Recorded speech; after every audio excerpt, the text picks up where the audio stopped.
Semangat berpasukan yang ada dalam pasukan PDRM ni.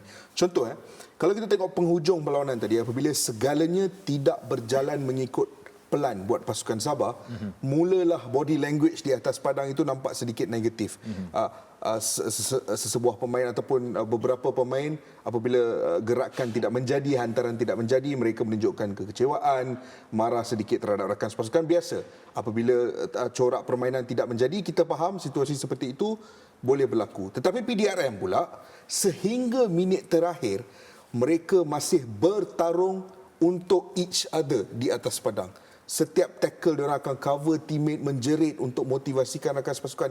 Nampak seperti dalam pasukan PDRM ini mungkin ada satu atau dua stand out player, tetapi secara keseluruhan ia adalah satu semangat berpasukan yang menjadi tunjang di sebalik perjalanan mereka setakat ini. Betul, saya setuju.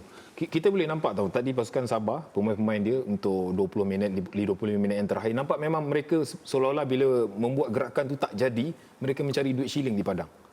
Jadi saya rasa itu ya, benda tu macam Datuk cakap tadi kan. Kita seharusnya body language kena, pasal kita ketinggalan dan kita tahu kalau bermain dengan pasukan seperti PDRM, bukan saya nak underrate pasukan PDRM, tidak. Sebab kita tahu pasukan PDRM, mereka telah menang 3 daripada 4 pasukan teratas untuk setakat inilah. Kedah, Selangor dengan Sabah Malani. Jadi saya rasa mereka dah tahu bermain dengan pasukan yang level lebih tinggi daripada mereka untuk perlawanan-perlawanan akan datang ataupun yang mereka telah lalui. Jadi saya rasa mereka dah dapat momentum yang bagus apabila mereka bermain dengan pasukan yang lebih bagus. Jadi saya berharap mereka boleh konsisten bermain sebegini dengan pasukan yang bawah pada mereka ataupun sama level dengan mereka. Satu soalan tambahan.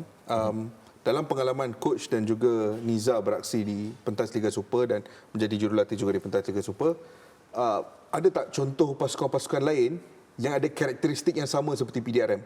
Di atas kertas bukan nama-nama besar, pasukan yang kecil, fanbase yang kecil, tetapi aksi di atas padang itu mengejutkan orang ramai.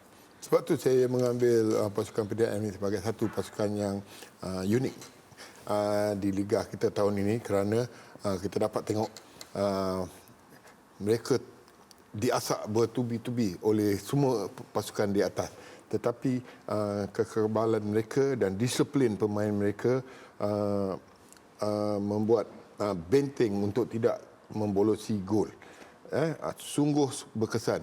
Dan bila mereka membuat ofensif, kita dapat lihat dengan 2-3 orang saja, tidak memerlukan ramai. Bermakna setiap pemain mengetahui tugas dan apa yang mereka perlu buat. Sebab itulah kita nampak bahayanya bila pasukan PDRM pergi dengan counter attack dan boleh dikatakan 6 kemenangan kesemuanya itu adalah berdasarkan daripada serangan yang apa mereka plan. Tahap disiplin yang tinggi dan PDRM FC di atas padang. Kalau PDRM merupakan sebuah pasukan yang tak ada disiplin, sedikit merunsingkan